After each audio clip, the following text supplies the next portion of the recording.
The Biden administration, Governor Hochul, and the city of New York, they all have a part in this. And it's a total embarrassment. It's a slap in the face to veterans, to citizens of New York and this country who are really being cast aside to allow for asylum seekers to come here. Fox News was duped by a fake story last week about homeless veterans being kicked out of hotel rooms and being replaced with migrants and asylum seekers. And this story reveals a big secret about Fox News. But before we get to that, here's more. And I can't help but notice the contrast when you have a 24-year-old, a veteran, had been in Afghanistan, kicked out of his hotel room, as an Afghan national on the terror watch list is crossing the border in San Diego.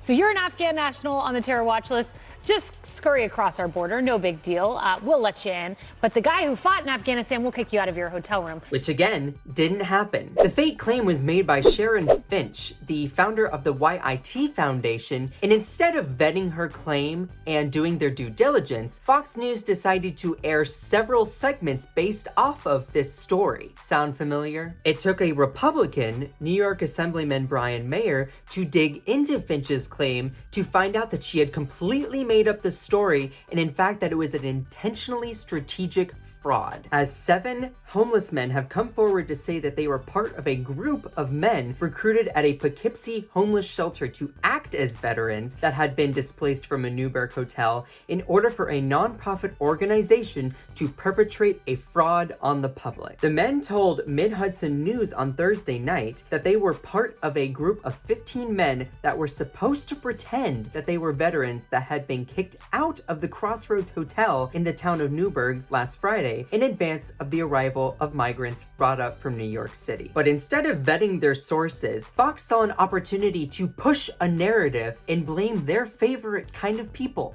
Democrats. Why is this happening? Why is Joe Biden doing this? Because it is intentional. And I believe the bottom line is you had talked about sovereignty, but that's not something that Joe Biden is concerned with because he's a globalist.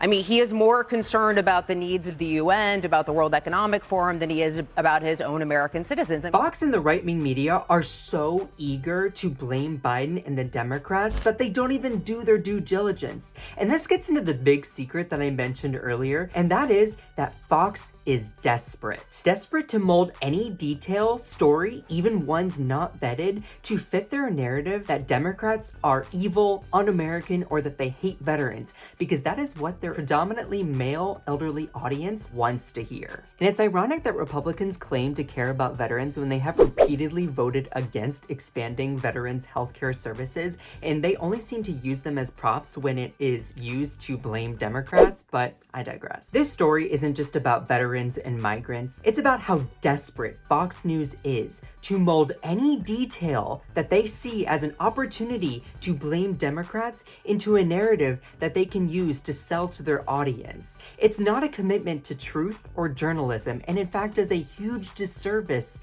to the American people. It's not about actual facts or reporting. It's about trying to sell an alternative reality that their viewers would rather be true than the one that currently exists. It's propaganda 2.0. My name is Scott Johnson. You can find more of me on my YouTube, which is in the description below, as well as my TikTok, 65,000 followers. And most importantly, do not forget to smash that subscribe button.